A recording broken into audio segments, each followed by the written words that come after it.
The latest figures show another record high of 2,963 spare critical care beds available across the NHS. We said at the start of this that our primary goal in our battle plan was to slow the spread and protect the NHS by flattening the curve and increasing capacity.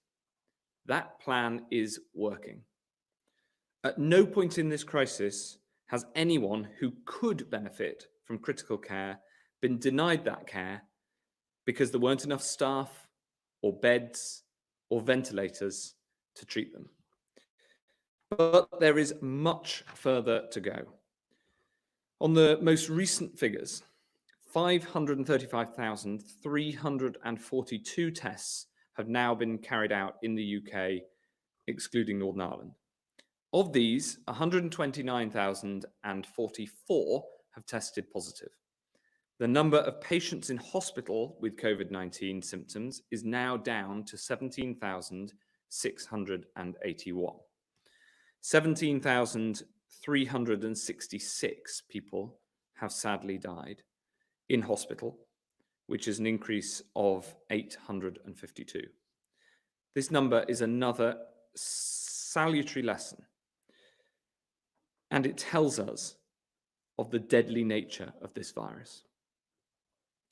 We owe it to them and to ourselves not to throw away the progress we've made so far. We have been clear that we will not risk lives by relaxing the social distancing rules before our 5 tests have been met. First, that the NHS can continue to cope. Second, that the operational challenges can be met. Third, that the daily death rate falls sustainably and consistently. Fourth, that the rate of infection is decreasing. And equipment delivery is an operation of unprecedented scale and complexity. Since the start of the crisis, we've now delivered over 1 billion items of PPE. We're constantly working to improve that delivery system, buying PPE from around the world and working to make more here at home. We have a diverse range of suppliers, and we're working day and night to expand that supply base. We're in direct talks with the factories that actually produce the PPE and the fabric that it's made of. This has proved one of the most fruitful avenues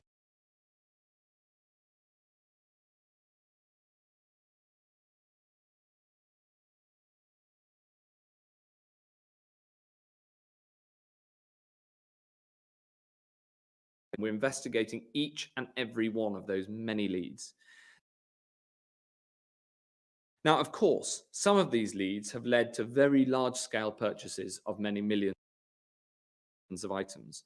But the reality is that not each of them, not everyone who approaches us can deliver on their offers in scale. I'm very grateful to all those who have come forward, and we are now actively engaged with thousands of these companies.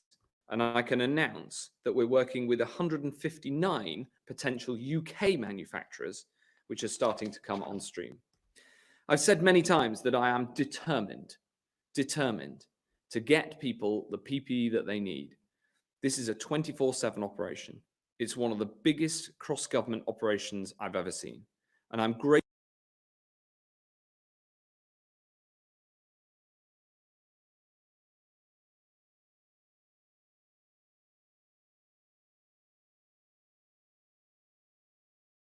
the Business Department, the Treasury, the Foreign Office, and the Department for International Trade for their enormous hard work on this.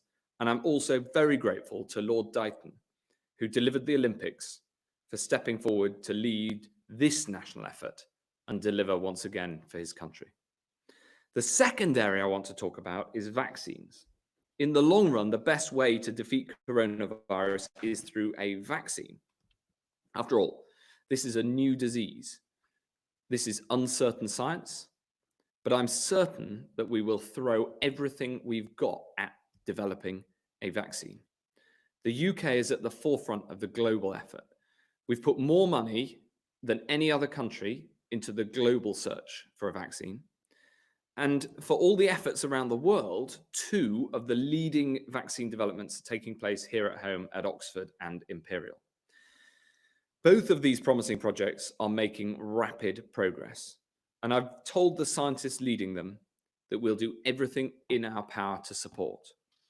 First, I'm today making £22.5 million available to the Imperial project to support their phase 2 clinical trials, which are going to assess a sample of several thousand, and for them to begin the work on subsequently a very large phase 3 trial. Second, I'm today making available £20 million to the Oxford team to fund their clinical trials. The team have accelerated that trials process, working with the regulator, the MHRA, who have been absolutely brilliant. And as a result, I can announce that the vaccine from the Oxford project will be trialed in people from this Thursday. In normal times, reaching this stage would take years, and I'm very proud of the work taken so far. At the same time, we'll invest in manufacturing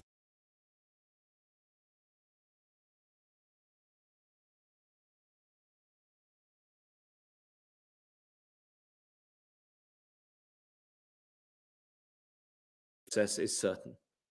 Vaccine development is a process of trial and error and trial again.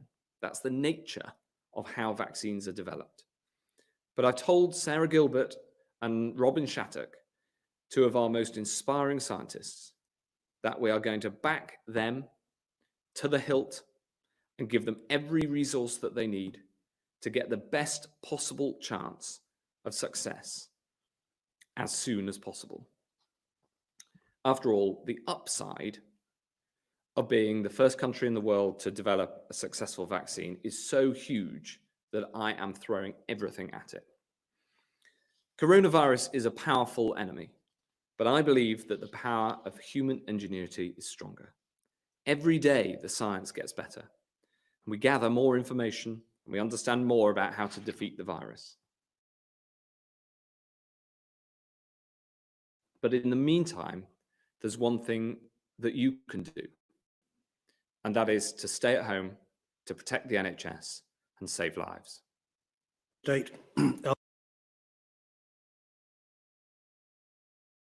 I'll begin with a slide that you've seen many times before. I don't apologise for showing it again.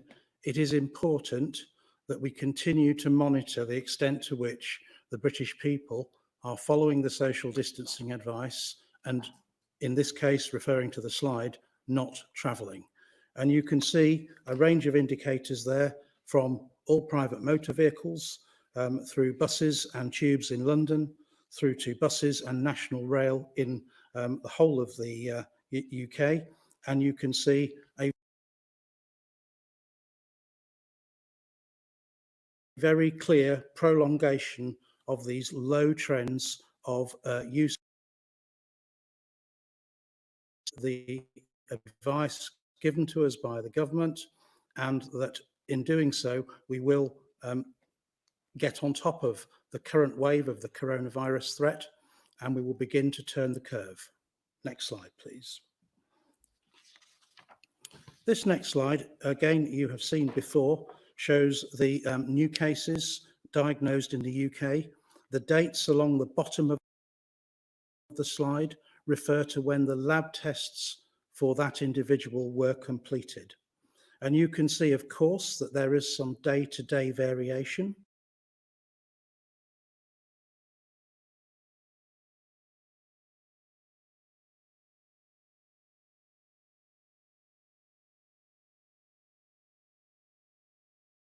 But they remain high, and we remain in a situation of danger that we must take very seriously indeed. You will see, as the slide progresses from left to right, the proportion of orange beginning to show greater and greater. This is a distinction between the NHS and Public Health England capacity and testing in blue, and the coming on stream of commercial testing to supplement that as time goes by across the slide. Next slide, please. Now, this is a very important slide and, of course, refers to people, the total number of people in hospital in Great Britain with COVID-19. And you can see a variety of curves here, from the top one referring to London, through the other curves referring to the different regions of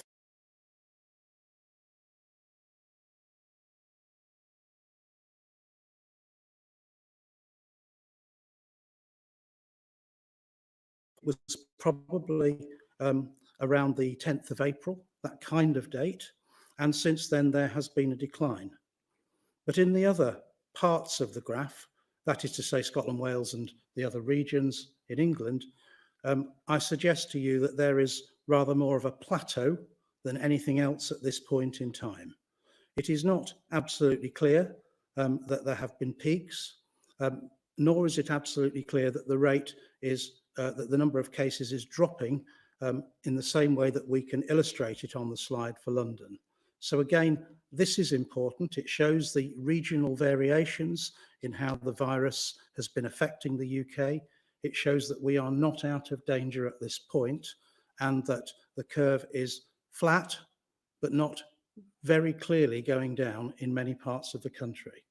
I'm sure it will go down in the days and weeks that follow, but we must keep pushing on this and we must bend that curve through our actions. Next slide, please. Now here you see a slide that arrays data by week from the 20th of March through to the 10th of April. And it shows you, first of all, deaths in hospital from COVID-19. Those are the blue columns on the graph.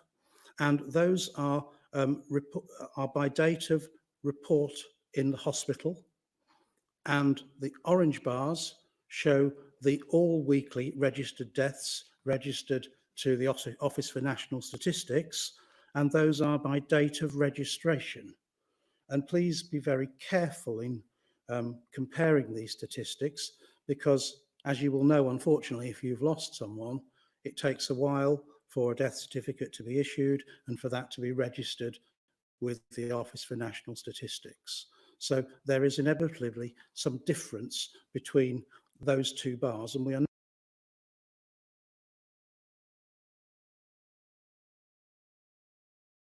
the trends in the mortality data, and we need to see that turn. We'll have to wait a little longer, but we need to see that turn. Thank you. Finally, I will show you a slide I've shown you before about global death comparisons. Again, as I've said before, the slide is indexed on time point 0 when a country declares its first 50 cumulative deaths.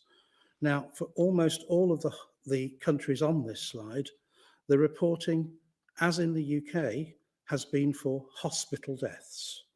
And you can see there that there are broadly three patterns: the United States on its own, the European countries other than Germany in the middle of the pack, and some outliers who've had very low rates of death. On the slide, if you look carefully, you will see a curve for UK hospitals only and a UK all settings, which is lagged further behind, which includes all of the deaths reported to the ONS. But you will see that they are on the same trajectory within the same framing of those middle countries. These are important comparisons, but what will be really important in the future, and we do not yet have those data, are international comparisons of excess deaths, particularly across Europe, where a pretty standardized methodology is used for counting excess deaths. But those data take time to assemble, and I don't have them for you today. Thank you, Secretary. Okay, thanks very much indeed, Jonathan. First question is going to be from Laura Koonsberg at the BBC. Thank you, Secretary of State. Just on PPE, this was declared a pandemic well over a month ago. Why is the government still having to scramble now to get our health workers the equipment they need, and allowing UK firms we've been hearing from today who could supply British hospitals and care homes to sell their products abroad? Well, as you know, Laura, we've been pushing at making sure that we get PPE to the front line, to the people who need it, since right at the start of this crisis, and especially since the big increase in demand about a month ago. We've now shipped over 1 billion items, and we're also at the same time replenishing the stocks on a 24/7 basis. And I've described something of the operation to do that. And we bought a huge proportion of that from overseas, and that will continue to make sure that alongside making more PPE here, we also buy it from the big producers, especially in China. And that's where the big numbers are, making sure that we get that PPE into the country, out to the front line where it's needed. Can I come back in? Okay. But, you know, day after day, we're hearing from people on the front line that they do not have enough. I mean, how do you explain the gap between what you were saying about getting everything in place and what people who are working on wards or working in care homes are actually experiencing? And why did ministers suggest there was some kind of mix-up about not taking part in the EU scheme to get medical kit, when the most senior civil servant at the Foreign Office said this afternoon it was a political decision, to use his phrase?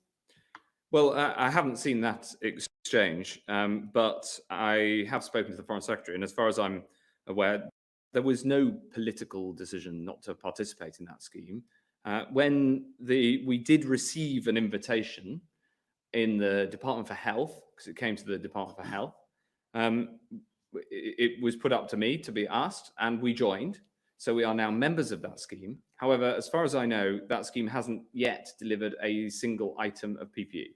So I think the most important thing that we concentrate on is what are the offers that can get us the most PPE to be able to get it into the country, to be able to manufacture it here, and to be able to then get it out to the front line. And we're doing everything we possibly can to make that happen. Robert Paston, ITV.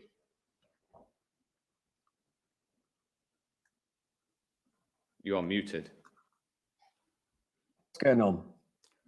Okay, can you hear me now? Yes. Good afternoon. Is it correct that you're not ready to change your advice on the usefulness for the general public in wearing masks because you don't want to deprive healthcare workers of masks? And secondly, you have dramatically increased the capacity to test. We're up to the capacity of 40,000 a day, but only 20,000 are actually happening. There seems to be a problem of actually carrying out the tests and then delivering the swabs to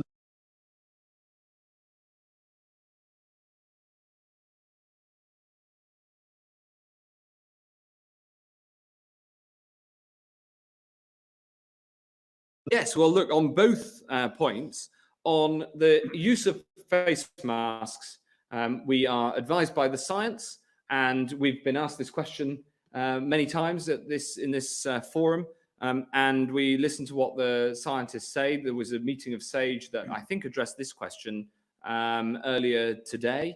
I look forward to hearing from that, and then to ministers making decisions based on the science as always. On the question of tests, I think it's terrific. I might bring John Newton in a minute, but it's terrific that we have managed to increase capacity to over 39,000 tests a day, which is higher than our planned trajectory. Of course, having excess capacity means that we can then expand who that capacity can be used by, and also, exactly as you say, increase the availability to more people, make it easier to access. So one example is that we have introduced home testing, where a test can be sent out and taken and then returned, so that the individual doesn't need to move. And obviously, home testing will be particularly helpful to those living in care homes for whom, exactly as you say, a trip to a drive-through testing centre might be a difficult thing to do. John. Yep. Thank you, Secretary of State. So yes, capacity has gone up dramatically, and in fact is going to continue going up a lot quite soon. So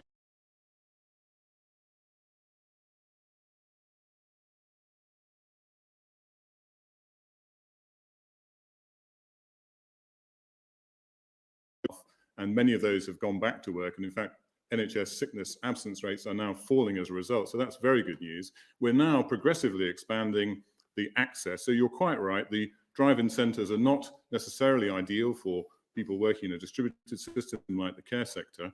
So although access is available in NHS labs and NHS settings, which is very widely distributed, we're piloting a number of different ways of getting tests out to people, both directly sending swabs to care homes, also the Secretary of State mentioned testing at home, and also mobile delivery. So there are a number of ways we can get the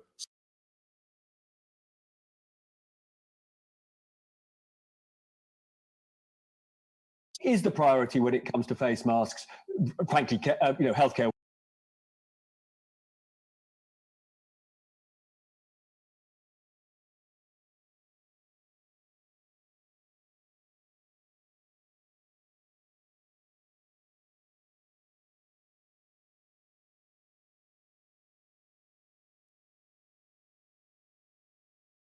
To say is, I have always said to you that we will keep the evidence under review, and we are absolutely doing that. I've also said to you that we will change if we feel that the evidence is driving us that way, and we will advise ministers accordingly. SAGE has indeed met today and discussed personal protective equipment, and advice will go to ministers in due course. And I'm not going to comment about that any further today, nor would you expect me to.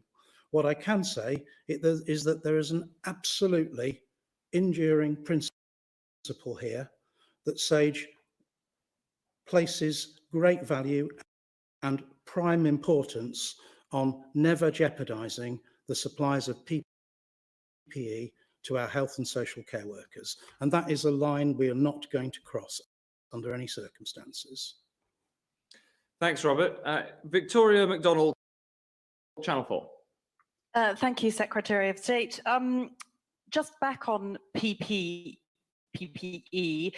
we have talked to a number of suppliers and distributors who have talked a lot about the obstacles they've faced of getting through the procurement system. So they will send an email, they will make a telephone call, they don't hear back, then they'll be asked questions they've already answered.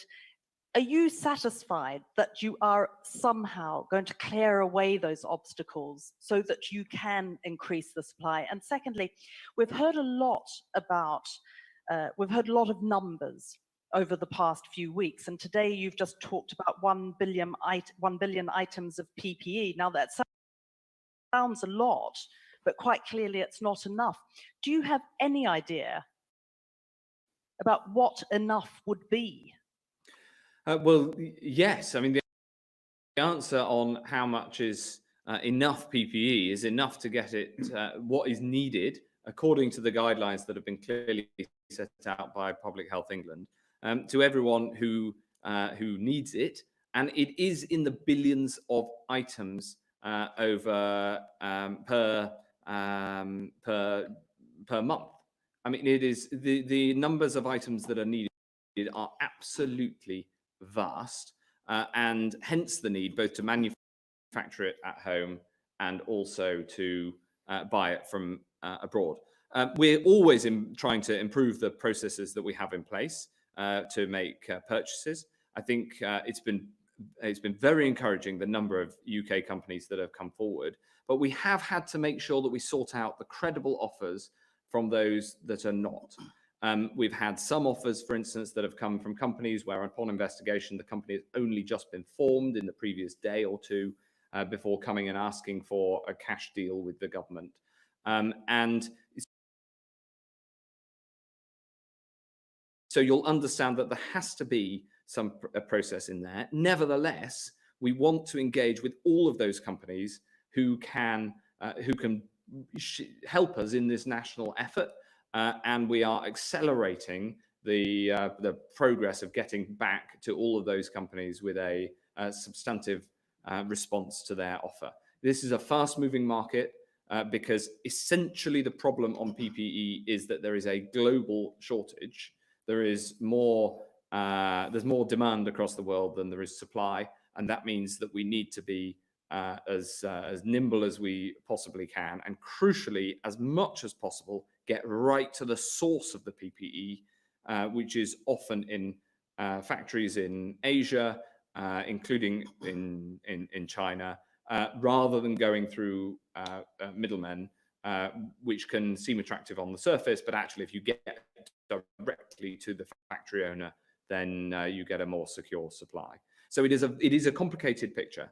And none of this takes away the importance of delivering on this agenda or the resources and the support that we're throwing at it. Daniel Wooten, Talk Radio.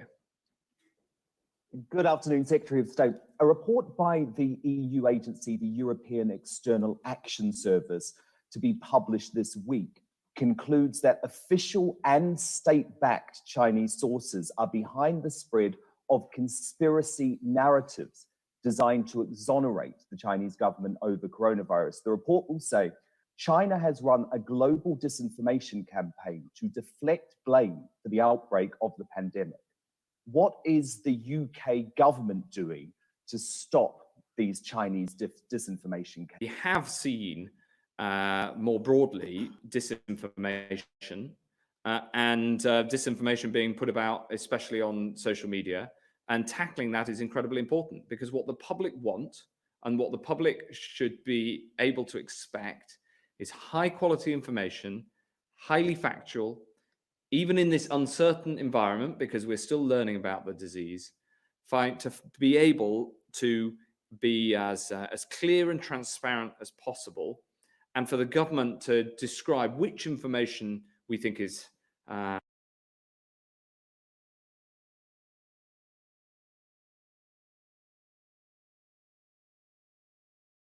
comment on the specific piece that you refer to. Chris Smith from the Times. Thank you, Secretary of State. Can I ask about asymptomatic transmission? Given the need to isolate cases in any easing restrictions, how big an issue this is going to be in terms of hindering any attempt to ease lockdown and the risk that whatever we do, we could get a second peak because of this? And related to that, can our current tests actually pick up cases when people are not showing symptoms with any accuracy? And given concerns about transmission in hospitals at the moment, as well as the huge amounts of unused testing capacity we have right now, should we now be screening asymptomatic health staff for the virus? Well, these are very, very good questions. What I'd say is that the fact that this virus appears to have asymptomatic transmission makes it incredibly difficult to deal with, and what is one of the central facts of this pandemic that has made it as difficult and as challenging as it is. I'll ask JVT to answer on the science of the transmission and the asymptomatic transmission in particular, and then John Newton to answer the question on the testing. But these are exactly the right scientific questions that we are also grappling with. Thank you, Secretary of State. You're absolutely right. And really the Secretary of State has answered the medical question for me. Did I get it right? You did. When we started this crisis, we did not have enough information to understand the extent to which patients who were pre-symptomatic and asymptomatic were shedding the virus. We now have a lot more information, and it is clear that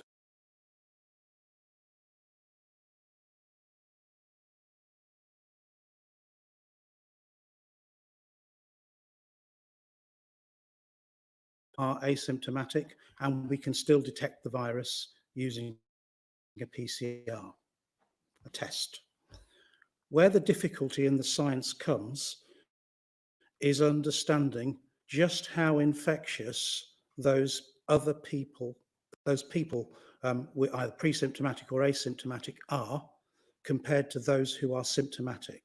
And remember, they don't have the cough, they don't have the respiratory symptoms, they don't have the same means of expelling the virus to the same amount. So I think it's absolutely impossible to rule out that there are some cases where spread occurs from asymptomatic or pre-symptomatic people, but the vast majority of the force of transmission in the community is still coming from those people with symptoms. That isn't to say that we're not picking up the asymptomatic infections. I hope I've been very clear on that. We recognise they exist now, but the extent to which they are the primary problem, as opposed to the primary problem for transmission being the people who've got the cough, got the fever, and are clearly emitting the virus through coughing and sneezing, they are undoubtedly the biggest route of transmission in our communities. And the public health advice remains the same, that the moment you have symptoms of COVID-19, you go home and you begin self-isolation. And if you live in a household with others, then you take them with you and the family isolates with you for 14 days. Thanks, Professor.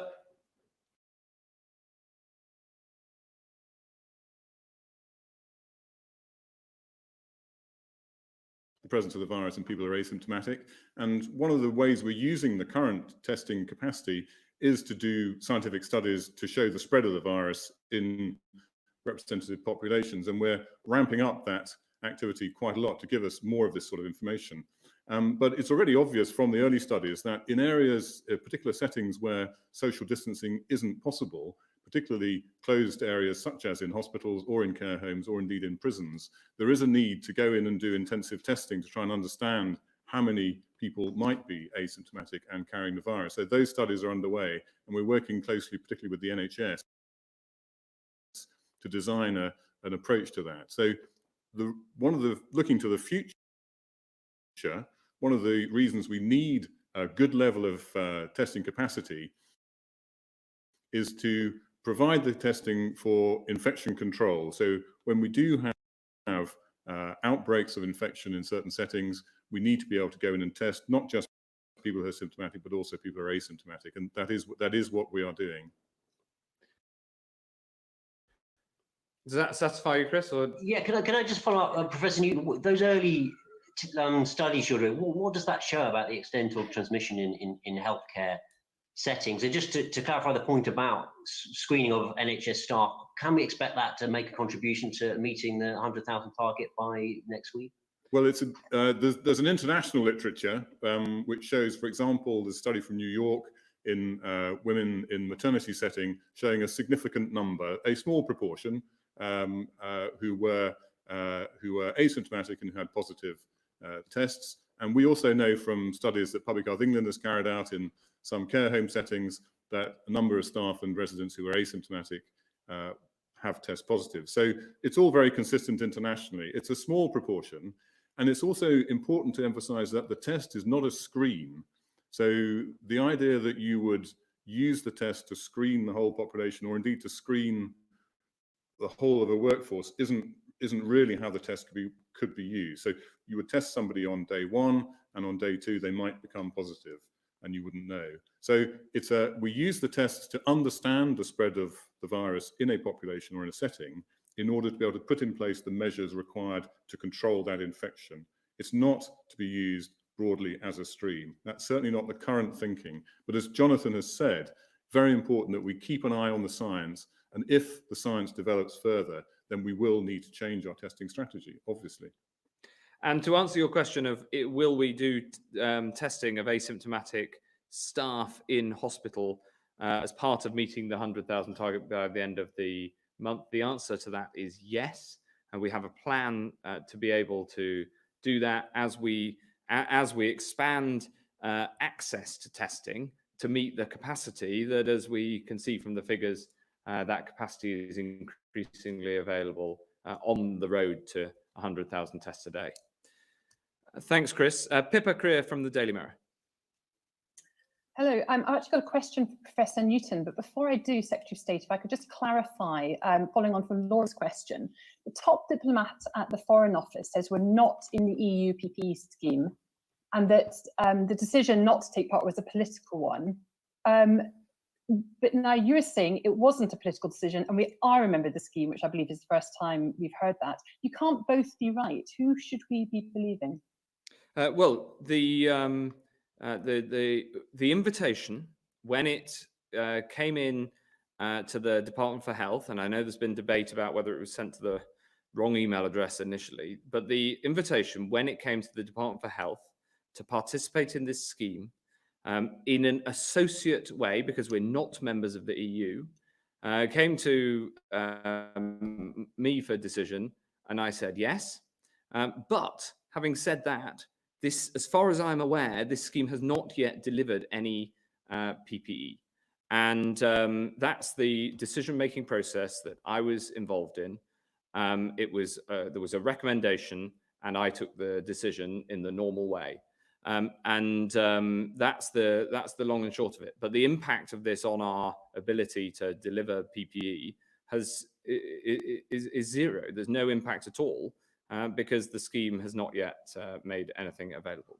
John, the first, yes. You haven't asked the question yet. Yeah. I haven't asked the question yet, right. Professor Newton. It's a different subject, actually, on airports. Hundreds of thousands of people continue to arrive in the UK each week, airports and ports. And countries like Japan and Italy have introduced temperature checks and other forms of screening weeks ago, and in some cases have quarantine restrictions in place for new arrivals. Just wondering why we haven't followed a similar route, and whether it's something that we might yet consider. Well, it's a larger question really about how we respond in the future to the pandemic, and I think I'm going to pass that one to Jonathan, because these are exactly the sort of questions that SAGE are considering. Yeah. So with port of entry screening, there is a basic problem that the length of a flight from a far-flung place to the UK is typically no more than 12 hours. I think we'd agree on that. But the problem is that people can be infected before they get on the flight, and the incubation period for this virus is up to 14 days, and it's typically 5 days. So I can fly back from, well, you choose the country, wherever you like, on a long flight, and I can become infected in that country before I get on the aircraft. And I will sail through Heathrow with absolutely no symptoms at all. I'm not being untruthful, there's nothing to declare. I won't have a fever, I won't be picked out. But when I get back to my home in the north of England, at that point, I may develop symptoms a few days later and go, oh, I don't feel too well. And clearly the port of entry screening hasn't worked. So that's the basic mathematical problem that goes with it. Right now, though, we are in a situation where you've seen from the slides that I showed to you that there is widespread transmission in the UK. We are turning that down. It is clear we are turning it down, but it is still there and it has not gone away. And so the proportion of new cases coming in from abroad, even if flights were operating, would be minuscule compared to the amount of force of infection currently still moving around in our societies in the UK. And that, I hope, gives you a bit of context for the here and now. We do, at some point, hope that we turn this curve down and that we then start to think about how and when and how carefully we begin to think about easing some of the restrictions we're under without letting this virus just chase off again. And that's a really difficult balancing act. And all things will be under consideration. All scientific options will be under consideration at that point. I am sure about that. Thanks very much. Geraldine Scott from the Yorkshire Post. Thank you. Yorkshire's own Captain Tom Poor has opened the NHS Nightingale Hospital in Harrogate today, but ministers have taken the decision during this crisis to close the Veterans UK helpline, which helps many like him. So will you consider opening that again to help others like Captain Moore? as the impact worsens? And secondly, some NHS staff are being threatened with referrals to their professional or regulatory bodies for speaking out about the crisis, whether it's PPE or how it's affecting them personally. Secretary of State, is it right for NHS trusts to be doing this? And can you guarantee that no NHS or social care workers will be punished for raising legitimate concerns publicly? Well, yes, of course, people should be able to talk about the problems that there are, and indeed they do. I've seen both fantastic examples of people saying that they're working hard and celebrating the fact that they're celebrating is the wrong word, of going public with the work they're doing and the conditions that they're working under. And I've also seen some people, for instance, saying that they're delighted that there's good PPE, and we've also seen people saying that there's a problem in their area, and I think that's totally normal and standard, and people should feel free to talk about what happens at work. I think that transparency is important, and it's the sort of approach we've tried to take as a government, including with press conferences like these. In terms of the Veterans UK point, I'm afraid I'll have to take that away and make sure that somebody gets back to you on the details of it, because it's an important area, but it's not one that I've got a direct answer to today. Thanks. Finally, Alistair Smout from Reuters. Hello, thank you.